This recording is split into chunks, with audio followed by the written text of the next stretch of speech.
جب لوگ مانیں گے ہی نہیں، پرویز مشرف نہیں مانیں گے، ان کے جو ساتھ دوسرے لوگ ہیں یا ہو سکتا ہے کچھ اور لوگ ہیں جو یہ کہہ رہے ہیں، ابھی آپ نے بھی کہا کہ اس کو فیئر ٹرائل نہیں مانا جائے گا، فائدہ پرویز مشرف کو ہی ہوگا، پرویز مشرف کو جائے گا فائدہ اس کا۔ اچھا ٹھیک ہے، چلیں اب واپس آتے ہیں آرٹیکل 6 کی جانب، کیونکہ آپ نے گزشتہ دنوں سینٹ میں ایک امینڈمنٹ جو ہے آرٹیکل 6 میں اس کا ڈرافٹ بل پیش کیا ہے، اور آپ نے کہا ہے کہ اس میں آرٹیکل 6 میں ترمیم کی جائے۔ وہ تھوڑا سا مجھے بتائیے کہ اس میں آپ کیا کہنا چاہتے ہیں، کہاں ترمیم لانا چاہتے ہیں، اور آپ کے خیال میں وہ ترمیم پاس ہو سکتی ہے؟ اگر ہو سکتی ہے تو کون آپ کو سپورٹ کرے گا، کون سی پولیٹیکل پارٹیز ہوں گی؟ تو وہ تھوڑی سی اس کے اوپر آرٹیکل 6 کی جو کلاس ہے 1، 2 اور 3 جو ہے اس میں میں نے کہا تھا کہ اس میں تبدیلی لے کے آئیں، اور خاص طور کے اوپر جو لفظ استعمال کیا گیا تھا ہائی ٹریزن والا، ہائی ٹریزن کا لفظ جو استعمال کیا گیا تھا نا، یہ بھی بعد میں ہوا تھا، اوریجنل میں نہیں تھا، 73 کے بعد یہ اس کو تبدیل کیا گیا۔ تو اس سلسلے میں نے کہا تھا کہ یہ ہائی ٹریزن والا لفظ جو ہے نا اس کو ہٹا کے کچھ اور رکھ لیا جائے، کوئی اور نام دے دیا جائے۔ ہائی ٹریزن کا مطلب تو یہ ہوتا ہے کہ غداری، تو غداری جو ہے نا، جو میں نے پہلے میں آپ کو بتا چکا ہوں کہ غداری اس کے لیے ہوتی ہے جو کہ ملک کے خلاف کوئی سازش کرے، ملک کے ایجنٹ بن جائے، تو اس کو غدار کہتے ہیں۔ غدار کا لفظ بڑا ہی ایک سخت لفظ ہے۔ سر ابھی آپ نے کہا کہ غداری اس کو کہتے ہیں کہ جو ملک کے خلاف کوئی کام کرے، تو جب نہ کہ آئین بھی شکوں کو نیچے اوپر کرنے سے غداری نہیں کہی جا سکتی۔ چودھری صاحب، ابھی پچھلے دنوں سینٹ میں بھی یہ بحث چل پڑی تھی کہ حلف کی پاسداری نہ کرنے والے کو بھی غدار کہتے ہیں، اور یہ پاکستان مسلم لیگ نون کی جانب سے یہ سٹیٹمنٹ سامنے آئی تھی۔ ایک سینیٹر نے کھڑے ہو کے سینٹ میں یہ کہا تھا کہ اپنے حلف کی پاسداری نہ کرنے والا بھی غدار ہے۔ تو اس کے اوپر آپ کیا کہیں گے کہ کیا جو اپنے حلف کی پاسداری کیا پرویز مشرف نے کی تھی، نہیں کی تھی؟ اگر نہیں کی تھی تو کیا وہ واقعی غدار کہلائیں گے؟ 6 لاکھ فوج کے سپاہی ہیں، 6 لاکھ کو آپ کیا سمجھائیں گے جا کے کہ آئین کو شکری بدلی، آئین کی پاسداری نہیں کی؟ اس کو تو لفظ ملے گا غدار، میرا سپاہ سالار غدار ہے۔ یہ نہیں ملے گا کہ میں آئین کو آگے پیچھے کیا کہ نہیں کیا۔ کسی کو نہیں پتا ہوتا کہ کلاس کون سی ہے کون سی نہیں ہے۔ تانا دینے والے تو پھر اس طرح تانا دیں گے نا۔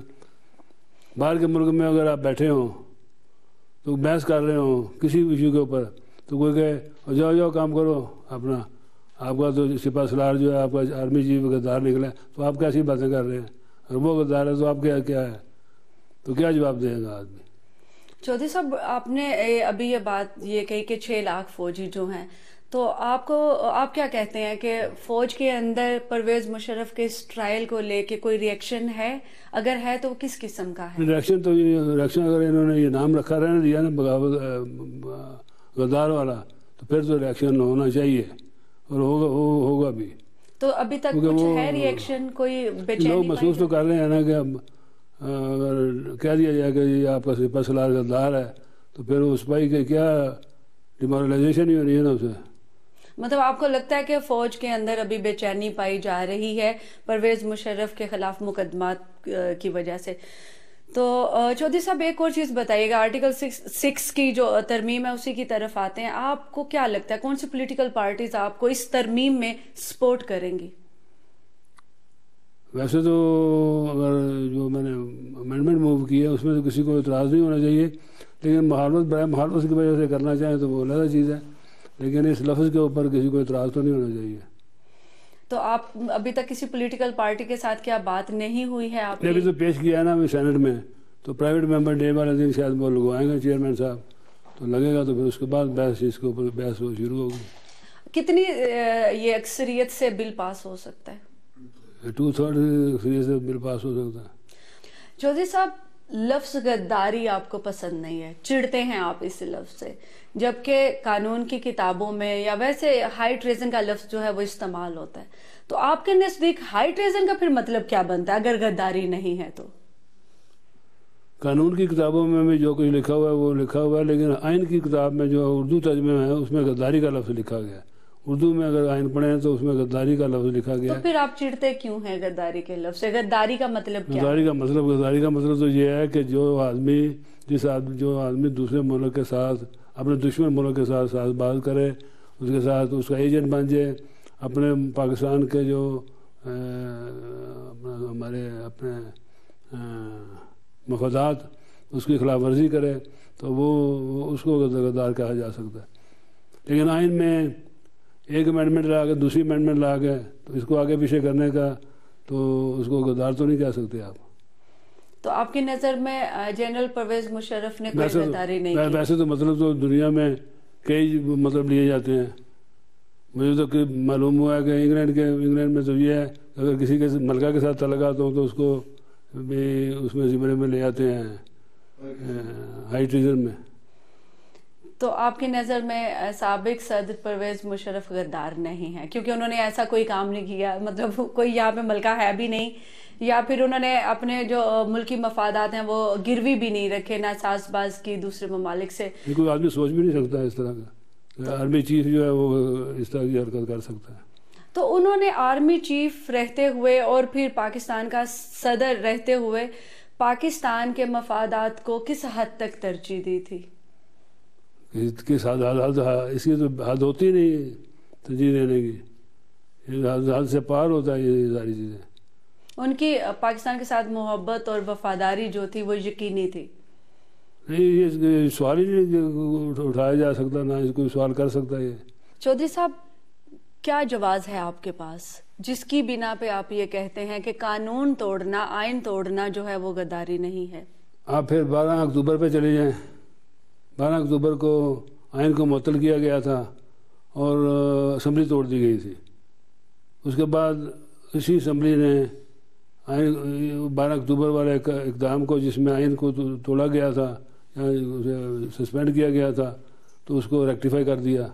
تو اور پھر اور کیا جواز رہ جاتا ہے؟ مطلب ایک اسمبلی جو ہے اس کو معطل کیا جاتا ہے اور دوسری اسمبلی جو ہے وہ آ کے اس کو ایکسیپٹ کر لیتی ہے اور معاف کر دیتی ہے. تو یہ غداری کو معاف کون کرتا ہے؟ غداری کو معاف تو کسی معاف کا تو سوال نہیں پیدا ہوا نا.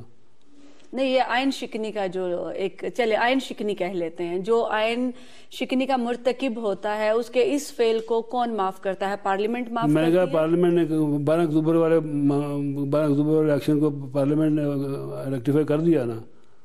چودھری صاحب یہاں پہ ہم نے لینا ہے ایک چھوٹا سا بریک، کہیں مت جائیے گا. بہت اچھی گفتگو ہو رہی ہے جناب چودھری شجاعت حسین کے ساتھ، ابھی تھوڑی دیر میں واپس آتے ہیں. Welcome back. Capital T V دیکھتے رہنے کا شکریہ. اور ہماری آج کی گفتگو میں ہمارے مہمان ہیں پاکستان مسلم لیگ کاف کے صدر جناب چودھری شجاعت حسین، اور ان کے ساتھ بہت اچھی باتیں ہو رہی ہیں. گفتگو کا سلسلہ دوبارہ سے جوڑتے ہیں، پاکستان مسلم لیگ نون کی حکومت کی پرفارمنس پر ان سے بات کرتے ہیں. چودھری صاحب، یہ جو ابھی تک حکومت کی کارکردگی ہے پاکستان مسلم لیگ نون کی، اس کے اوپر آپ کا کیا کہنا ہے؟ کیونکہ مہنگائی بھی آئی ہے، پیٹرولیم اور توانائی کا جو بھی بحران ہوا، لوڈ شیڈنگ، اور وہ سب عوام چیخو پکار کر رہے ہیں. آپ کیا کہتے ہیں کہ پاکستان مسلم لیگ نون کی حکومت کی اب تک کی کارکردگی جو ہے وہ مطمئن کر رہی ہے عوام کو؟ اب تک کی کارکردگی تو مطمئن نہیں کر رہی، لیکن بہرحال جو میں نے پہلے پرپوزل دی تھی، میں نے کہا تھا جی کہ باقی اگر طالبان کے اوپر بیٹھ سکتے ہیں سارے لیڈران، تو یہ تو اس سے بھی زیادہ خطرناک سچویشن ہے کہ جو مہنگائی کا بحران پیدا ہوا ہے اس کو کنٹرول کرنے کے لیے سارے مل بیٹھ کے کوئی طریقہ کار نکالیں، اس کے اوپر قابو پائیں. کیونکہ اس کے اوپر قابو نہ پایا گیا تو میں یہ کہتا ہوں یہ بجلی سب لوگ بھول جائیں گے. لوگوں نے اپنے میٹر کٹوا دینے ہیں، بجلی کا بحران بھی اس طریقے سے ختم ہو جائے گا. لیکن مہنگائی والا جو سلسلہ ہے اس کو ختم کرنے کے لیے کوشش کی جائے تو ساری اپنی توانائی اس کے اوپر لگا دیں. اس کے اوپر چودھری صاحب آپ نے پچھلے دنوں کچھ فرمایا بھی تھا کہ آپ تمام پولیٹیکل پارٹیز کو اور حکومت کو ملا کے کوئی کانفرنس بھی کرنا چاہ رہے ہیں جس کے اوپر آپ صرف مہنگائی کے اوپر بات چیت کریں گے تمام پارٹیز کے ساتھ. یہ میں نے کہا تھا تمام اکنامک ایشوز ہیں اس کے اوپر بیٹھ کے تو بات کی جائے، سارے لیڈر بیٹھے. مستقبل قریب میں دیکھتے ہیں آپ پاکستان مسلم لیگ کاف اور نون کا الحاق ہو جاتا ہے، کوئی آثار نظر آتے ہیں آپ کو، یا اگر وہ کہتے ہیں تو آپ کر لیتے ہیں؟ اب تو پارٹیاں اپنی اپنی بن چکی ہیں، اس میں لاکھ والا تو کوئی الیکشن تو نہیں آ رہے کوئی لاکھ ہونا ہے، لیکن نیشنل ایشوز کے اوپر تو بیٹھنا کوئی گناہ نہیں ہے.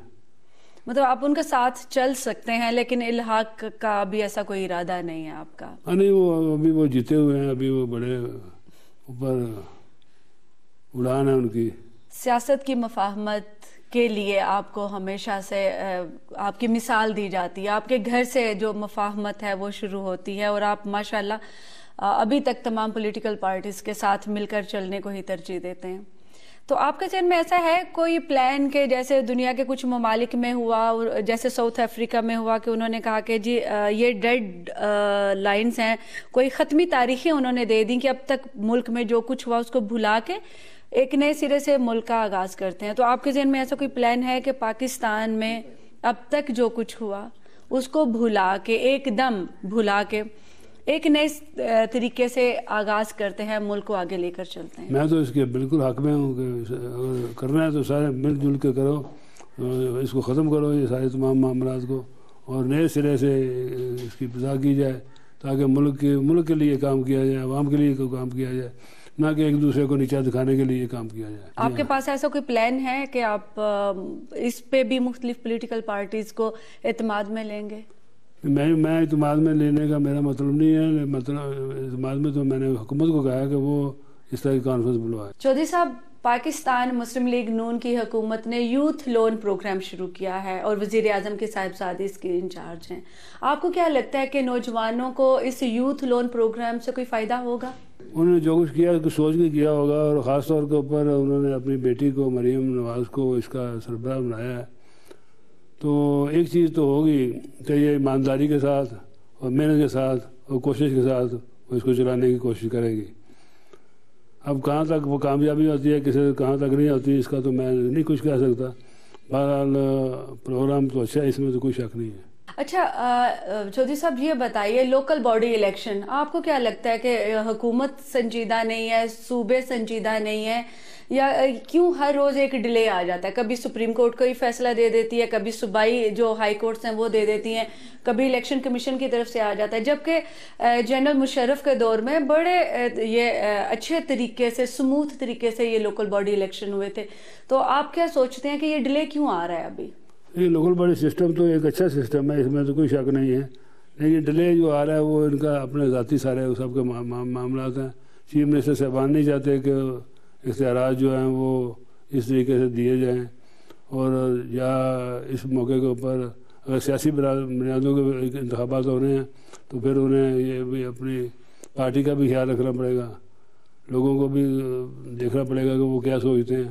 اس لیے میرا خیال ہے انہوں نے کرانے ہی نہیں ہے. اگر یہ کروانا نہیں چاہتے تو کیا وجہ ہو سکتی ہے؟ کیا یہ جماعتی بنیادوں پہ کروانا چاہتے ہیں، یا ان کی جو خواہش ہے وہ غیر جماعتی بنیادوں پہ کروانا؟ ان کی خواہش یہ ہے کہ ہم ایکسپوز نہ ہوں، ایسی بات نہ ہو کہ ہم ایکسپوز ہو جائے گا اور یہ دوسری طرف چل پڑے گا. گفتگو بہت اچھی ہو رہی ہے، لیکن یہاں پہ ایک چھوٹا سا بریک لینا ہے. بریک لیتے ہیں، کہیں مت جائیے گا اور ساتھ رہیے گا کیپٹل ٹی وی کے. Welcome back. چودھری صاحب آج ہمارے ساتھ ہیں اور ابھی ان سے بات چیت کریں گے ملک میں دہشت گردی اور فرقہ وارانہ واقعات کے اوپر، اور اس کے علاوہ جو فورن انویسٹمنٹ پاکستان میں آنا شروع ہوئی ہے یا نہیں ہوئی اس کے اوپر بھی ان سے پوچھیں گے. چودھری صاحب، پاکستان میں فرقہ وارانہ فسادات جو ہیں وہ بڑھتے جا رہے ہیں. دہشت گردی کے واقعات تو پہلے سے جاری تھے، ابھی بھی یہ فرقہ وارانہ فسادات جو ہیں یہ دہشت گردی کے واقعات ہی ہیں. اس کے اوپر آپ کیا کہیں گے کہ موجودہ حکومت جو ہے وہ ایسی کیا تجاویز لائے یا اقدامات کرے کہ دہشت گردی کے اوپر قابو پایا جا سکے؟ یہ کوئی اتنا آسان جواب بھی نہیں ہے، اور ہے بھی کافی لمبا. اگر اس پہ جواب دیا جائے کہ دہشت گردی کیسے پیدا ہوئی، کیوں پیدا ہوئی، کس نے پیدا کی، کیوں، اس کا کیا جواب ہے، تو یہ لمبی بات ہو جائے گی. لیکن جہاں تک آپ نے فرقہ واریت کی بات کی ہے تو فرقہ واریت کا یہ جو ایک بیماری ہے ایک ہمارے ملک میں آئی ہوئی، یہ کافی دیر سے چل رہی ہے یہ، لیکن ان دنوں میں زیادہ ہو گئی ہے، اس کی زیادہ آگے بڑھ رہی ہے، جو نہایت ہی خطرناک ہے. اور خاص طور کے اوپر یہ ایک مذاہب میں جو آپس میں ہو رہا ہے، شیعہ ہے یا سنی ہے، تو یہ ملک کے لیے خطرناک ثابت ہو سکتے ہیں. لیکن جہاں تک آپ نے انویسٹمنٹ کی بات کی ہے تو انویسٹمنٹ کے ساتھ بھی ان کے ساتھ تعلق ہے، فارن انویسٹمنٹ کا۔ فارن انویسٹمنٹ تب ملک کے اندر آتی ہے جتنی دیر تک ملک کے حالات درست ہوں، ملک میں لا اینڈ آرڈر کی سچویشن ٹھیک ہو تو فارن انویسٹمنٹ آتی ہے۔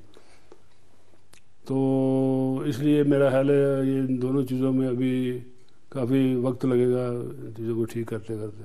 ابھی تک جو موجودہ حکومت ہے انہوں نے فارن انویسٹمنٹ کے لیے جو اقدامات کیے، آپ کیا سمجھتے ہیں تسلی بخش ہیں وہ؟ نہیں، وہ اس لیے تسلی بخش نہیں ہے کیونکہ ہمارا لوکل انویسٹر جو ہے نا وہ تسلی میں نہیں ہے۔ باہر سے آنے والا یہ دیکھتا ہے کہ جو ملک کے اندر انویسٹمنٹ کی ہوئی ہے جنہوں نے، وہ تسلی میں ہے کہ نہیں ہے۔ یہاں سے لوگ باہر جا رہے ہیں تو باہر سے کون آئے گا یہاں پر؟ اگر یہاں پر آ کے کسی کے ساتھ بات کرے گا وہ کہے گا میں تو خود کینیڈا جا رہا ہوں، میں تو خود دبئی جا رہا ہوں، میں تو خود فلاں جگہ پہ جا رہا ہوں۔ تو کیسے انویسٹر آئے گا باہر سے؟ انویسٹر تو تب آئے گا اگر ہمارے ملک کے اندر والا جو انویسٹر ہے، انویسٹمنٹ والا ہے نا، وہ سیٹسفائیڈ ہو۔ ابھی مولانا سمیع الحق کو یہ ٹاسک دیا ہے موجودہ حکومت نے کہ طالبان کے ساتھ مذاکرات کریں اور ان کو پیس ڈائلاگ میں لے کے آئیں۔ آپ کیا سمجھتے ہیں کہ اس سے واقعی مدد ملے گی یا مولانا سمیع الحق جو ہیں وہ طالبان کے ساتھ یا ان کو مذاکرات کے لیے ٹیبل پر لانے میں کامیاب ہو جائیں گے؟ پہلا سوال تو یہ ہے کہ کون سے طالبان کے ساتھ بات کرنی ہے، کون سے ایسے طالبان ہیں جن کے ساتھ بات کی جائے؟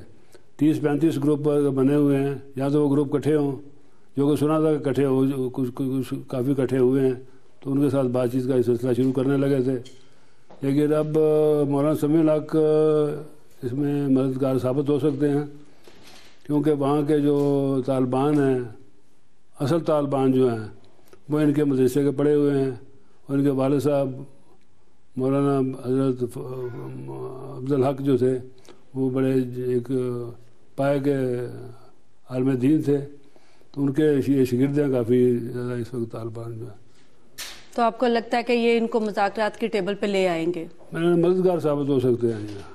چودھری صاحب، کراچی اور بلوچستان میں جو بدامنی ہے، کیا وجوہات ہیں؟ کیوں یہ بدامنی ہے؟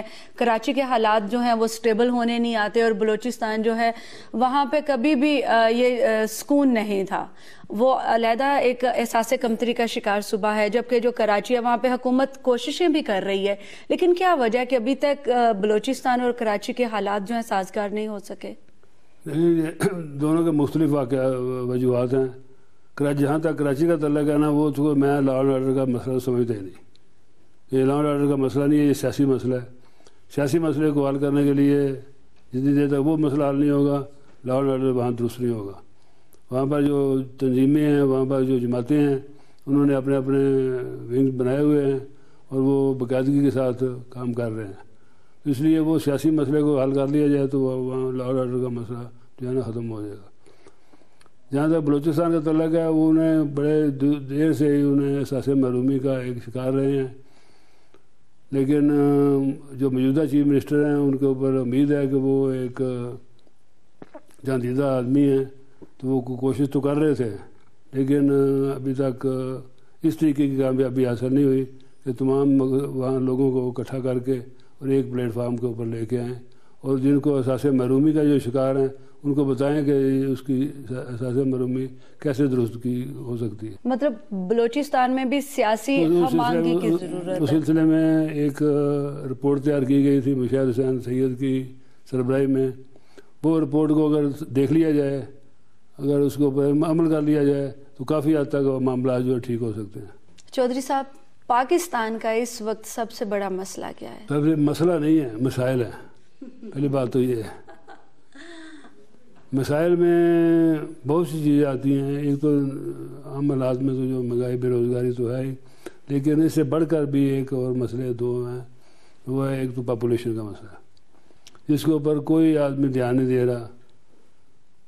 10,000 روپیہ جس کی تنخواہ ہے، 4,000 وہ اس کا آیا تھا بل